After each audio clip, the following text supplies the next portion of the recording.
Hello दोस्तों, आपका स्वागत है। बुद्ध से जुड़े मोटिवेशनल वीडियो और प्रेरणादायक कहानियां मिलेंगे। ये सिर्फ कहानियां ही नहीं, आपके जीवन में चल रही हर समस्या का समाधान भी इन कहानियों में छुपा हुआ है। आप पूरे ध्यान से सुनिए तो आपको जरूर पता चल जाएगा। तो चलते हैं कहानी की तरफ। एक दिन गौतम बुद्ध से एक शिष्य ने पूछा, है महात्मा, क्या ऐसा संभव है जो मैं मेरे मन में सोचूं वो सारी चीजें अपने आप मुझे मिलना शुरू हो? बुद्ध उस शिष्य से बोले, ऐसा संभव तो है, लेकिन क्या इसके लिए तुम ये दो चीजें कर पाओगे? शिष्य बुद्ध से बोला, क्या सच में ऐसा संभव होता है? अगर हाँ तो है महात्मा, मुझ पर कृपा कर मुझे बताइए, ऐसा होना कैसे संभव है? मैं इसके लिए कुछ भी करूंगा। बुद्ध उस शिष्य से बोले, तो सुनो, तुम अपने मन में जो चाहो वो तुम्हें मिलने लग जाए। इसका पहला उपाय यह है कि तुम्हें अपने मन को अपने नियंत्रण में लाना सीखना होगा। जब तुम्हारा मन पूरी तरह से तुम्हारे काबू में आएगा, तब उस दिन तुम्हें अपनी मनचाही चीजें मिलना शुरू होंगी। शिष्य बुद्ध से बोला, लेकिन गुरुजी, मन को वश में कैसे लाया जाता है और इस समस्या का दूसरा उपाय क्या है? बुद्ध शिष्य से कहते हैं, मन को वश में लाने का सबसे पहला और महत्वपूर्ण उपाय अपने इंद्रियों को संयमित करना होता है।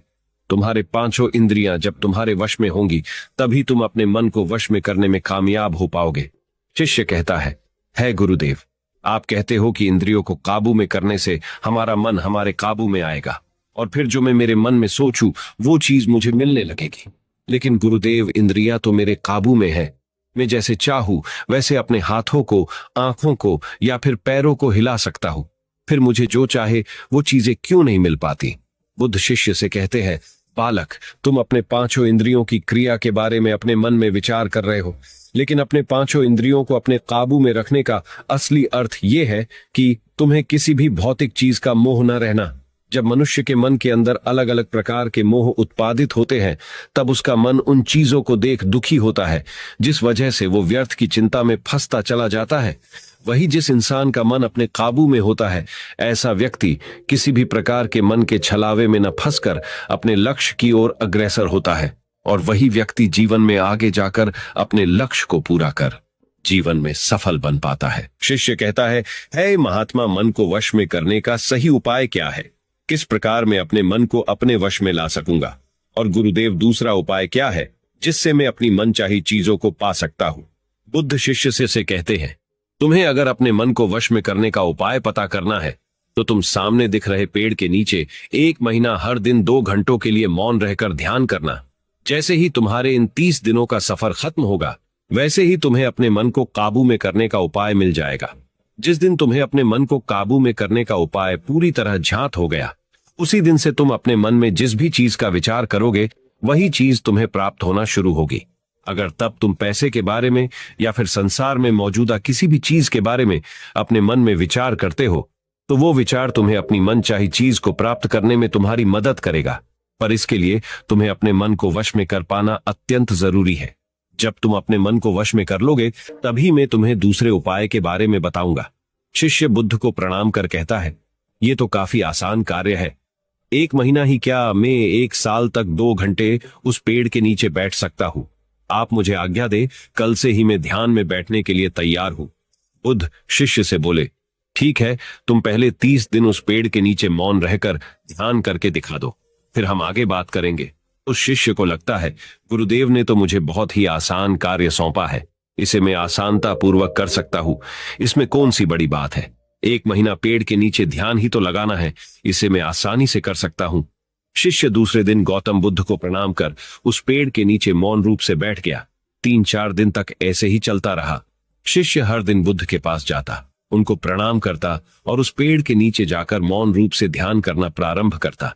लेकिन जब छठे दिन रोज की तरह शिष्य उस पेड़ के नीचे बैठने जाता है, तब उस समय उसका मन बेकाबू होने लगता है। उसके मन में अलग अलग चीजों के विचार आना शुरू होते हैं। उसने अब तक जिस लोगों से बुरा बर्ताव किया, अपने साथ गुरुकुल में पढ़ रहे भाइयों को उसने हर बार कैसे मूर्ख बनाया और अपनी तारीफ करने के लिए गुरुजी को कब कब झूठ बोला, इन सारी बातों के विचार उसके मन में उत्पादित होने लगे, जिससे उसका पूरी तरह ध्यान में मन लगना बहुत ही मुश्किल होने लगा। थोड़े दिन बीते, आज उस शिष्य का मौन रहकर ध्यान करने का 17वां दिवस था, लेकिन उसके मन में बार बार आते हुए गलत विचार उसे ध्यान को ठीक से करने नहीं दे रहे थे। इसके लिए उसने मन में निर्णय किया, मैं इस समस्या का हल गुरुदेव से पूछता हूं, उन्हें इसका हल जरूर पता होगा।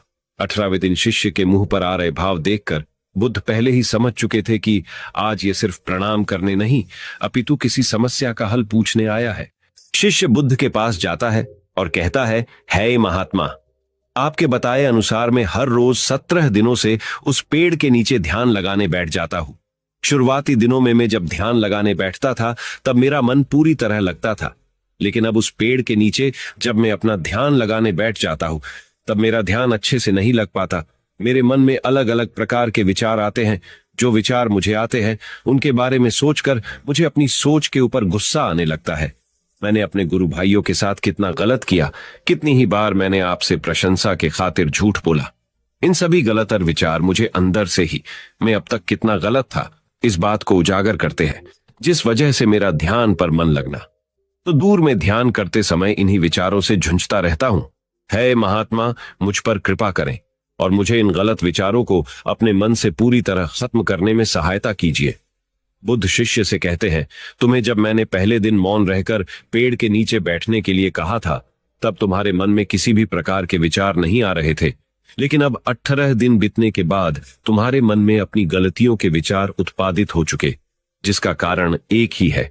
जब तुम अपने गुरु भाइयों के साथ मस्ती करते थे और सबको अपनी तारीफ करने के लिए झूठी कहानियां सुनाते थे, तब तुम शांत रह अपने मन से बातें न कर पूरे दिन गुरु भाइयों के सामने बढ़ावा करने में समय व्यतीत करते थे। लेकिन जब तुम्हारे अपने अंदर अपने मन से बातें करना प्रारंभ किया तो तुम्हें अपने आप ही अपनी गलतियों के बारे में विचार आने शुरू हुए, जिसका कारण एक ही है। व्यक्ति अपने आप से किसी भी सवाल को पूछता नहीं है। लोग शांत रहकर खुद से बात करना पसंद नहीं करते और दूसरों से अपनी समस्याओं का हल पूछकर उदास होते हैं। जब इंसान अपनी किसी भी प्रकार की समस्या का हल शांत रहकर अपने आप से पूछता है, तब उस वक्त उस व्यक्ति की बुद्धि खुद ब खुद उस समस्या को हल करने का रास्ता उस इंसान को बताना शुरू करती है। जब तुम अपने आप से बातें करना प्रारंभ करते हो तब तुम्हें खुद की अच्छाइयां और बुराइयां दोनों दिखना शुरू होती है, जिसका फायदा तुम्हें भविष्य में होना शुरू होता है। यानी जब तुम्हें अपनी गलतियां दिखती तब तुम उन पर शांति से काम कर अपने आप ही आगे बढ़ना शुरू कर देते हो, जिस वजह से तुम अपने मन में जिस भी चीज को सोचते हो उस चीज को प्राप्त करने का रास्ता तुम्हारी बुद्धि तुम्हें दिखाना शुरू करती है। बौद्ध कहते हैं, इसलिए मैंने पहले ही दिन तुम्हें बताया था, जैसे जैसे तुम शांत रहकर अपने मन से विचार करना शुरू करोगे वैसे वैसे तुम्हें अपनी मन चाही चीजें मिलना प्रारंभ होंगी। बुद्ध शिष्य से बोले, गुरुदेव, आपने मुझे दूसरा उपाय बताने का भी वादा किया था। मुझे लगता है वो उपाय इससे आसान होगा। कृपा कर मुझे दूसरा भी उपाय बताइए। बुद्ध शिष्य को बोले, मैं तुम्हें दूसरा उपाय तुम्हारे 30 दिन पूरे होते ही बता दूंगा। शिष्य बुद्ध को निराशा भरी नजरों से देखता है और वहां से चला जाता है। थोड़े दिन बीतते हैं। आज उस शिष्य के 30 दिन पूरे हो चुके थे। शिष्य बुद्ध के पास चला जाता है और बुद्ध से पूछता है गुरुदेव, मुझे मेरा मन इतना हल्का क्यों लग रहा है? आज मेरे मन में पहले से कम विचार आते हैं और मेरे मन में किसी चीज को प्राप्त करने का मोह भी नहीं है। लेकिन गुरुदेव, दूसरा उपाय क्या था जिसे आपने उस दिन नहीं बताया? बुद्ध शिष्य से कहते हैं, दूसरा उपाय था ही नहीं, बस मैंने तुम्हें इसलिए दूसरे उपाय के बारे में बताया था क्योंकि तुम ध्यान के इस 30 दिन में भटक न जाओ। तुम अपने ध्यान के इन दिनों पूरी तरह से खत्म कर पाओ, जिससे तुम्हें अपने अंदर की आवाज को पहचानने में मदद हो और तुम जान सको कि ऐसा संभव जरूर है कि जो तुम चाहो वो तुम्हें मिल सकता है। लेकिन अपने मन को वश में करने के बाद इसके रास्ते और भी ज्यादा आसान हो जाते हैं।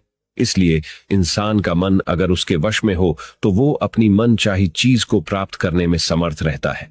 वही बुद्ध कहते हैं, अगर आपने अपने मन को बस में कर लिया तो हर मुश्किल आसान हो सकती है, क्योंकि यह मन ही है जो हमसे अनचाहे काम करवाता है। अगर आपको ये कहानी अच्छी लगी हो तो लाइक करें, कमेंट करें। नमो बुद्धाय।